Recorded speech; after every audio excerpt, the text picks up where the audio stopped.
everyone, what the fork's going on? Jackie here on Fork and Joystick, where we love grubbing and gaming. Today, we're going to look at the top 10 games I think is going to be worth looking at when they come out on Steam this month.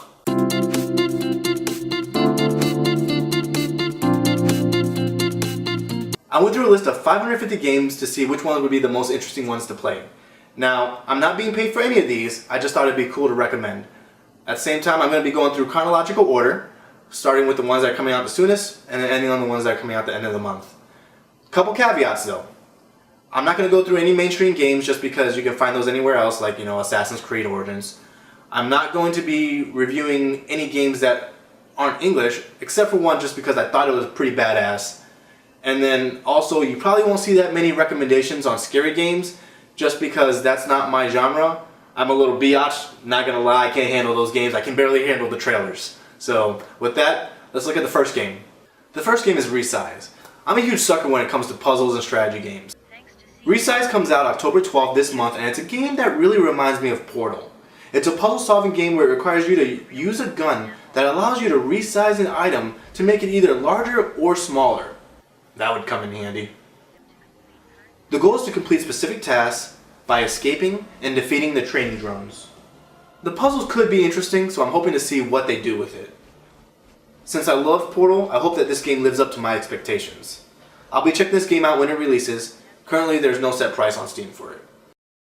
The next game is Anonymous Me, and it's an early access game that's also set to release October 12th. It's a 2D action platformer where you play as an ex-assassin named Mang during the Qin Dynasty in China. She was thrown into a conspiracy after a kidnapping. Mang has 3 different weapons that she can choose from, and hopefully you can create as many combinations with this as possible. I really like the graphics in the game. It takes like a Chinese ink wash painting style into it, and it makes it look really beautiful. I'm interested to see how well the storyline is. Granted, right now it doesn't look like it's in English, but I could be wrong once the game releases. I would say that this is another game to keep in the books to look forward to. The next game is Aftercharge, and it's set to be released as an open alpha on October 13th. Aftercharge is a 3-on-3 competitive shooter with the premise that there's invisible robots versus an invisible security squad. So everybody's invisible. The robots have to sneak around and destroy these energy extractors on the site, while the security guards are guarding these and trying to stop them. Pretty simple. This game looks completely chaotic. I can't wait to see what the game mechanics are on trying to find people that are invisible.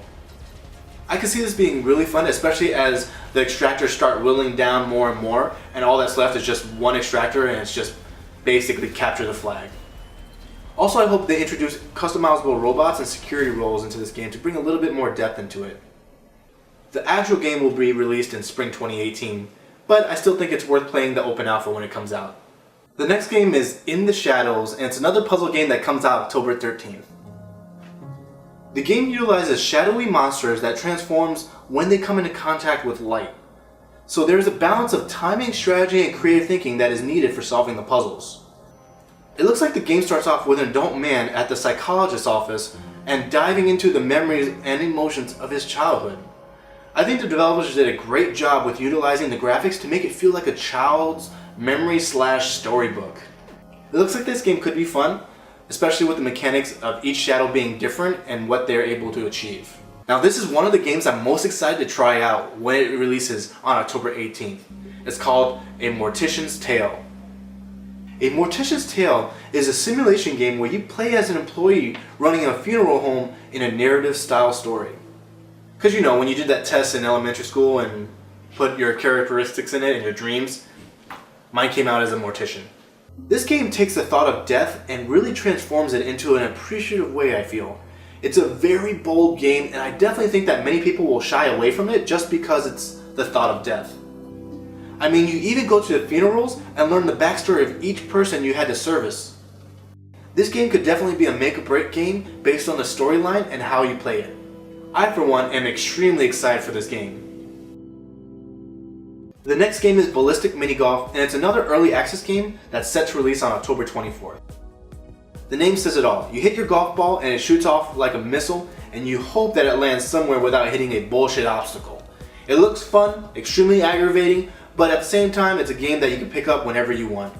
The graphics give it a very nice sci-fi feel to it, and it looks like there are 153 holes at the launch of the early access game. That's a lot of holes to choose from. It also offers multiplayer gameplay for you to play with you and 3 of your friends. The next game is Arena 3D. Arena 3D looks like a super fast-paced arcade game that requires quick thinking and reaction around every turn. One thing to note is that this is a Kickstarter game, and what's launching October 25th is only just a demo. I know, but the demo looks so good that I thought it was worth bringing up in this review, since the game won't actually release until 2018. I still think it's worth checking out, providing devs feedback on what you think about the game, because it looks like it would definitely be a lot of fun. The next game is called Skyfront VR. I'm going to start getting into VR more just because it's pretty cool.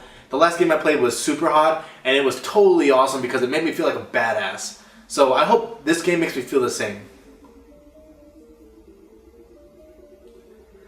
Skyfront VR is an early access multiplayer first-person shooter in a zero-gravity arena.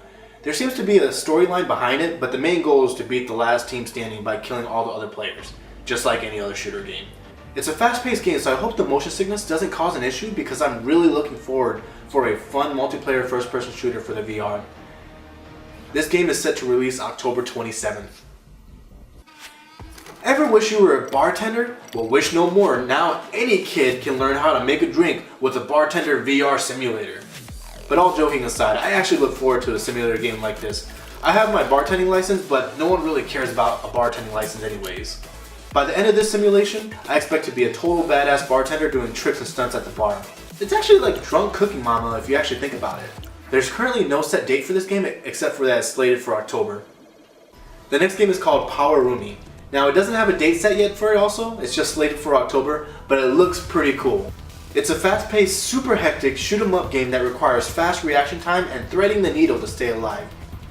Rated from the PlayStation was probably the first game I ever fell in love with on PlayStation, and I always enjoy games like that. This game takes into account exploiting the enemy's weakness by utilizing the weapons that deal the most damage to them. So you take that into account, with the quick movements and transition, it would require a lot of practice to switch to the right weapons when necessary. The graphics look awesome and it brings a futuristic feel to the game. I really hope this game comes out in October like it says it will, because I'm keeping my eyes on it. I hope you guys enjoyed the video. It's my first time doing a what's coming up. I plan on doing a lot more down the road. I feel like a lot of game developers, especially on Steam, deserve a lot of credit for all the hard work that they do. So if you enjoyed the video, please share, like, and subscribe. It'll definitely mean a lot to me. Until next time, I'll see you guys again on Fork and Joystick.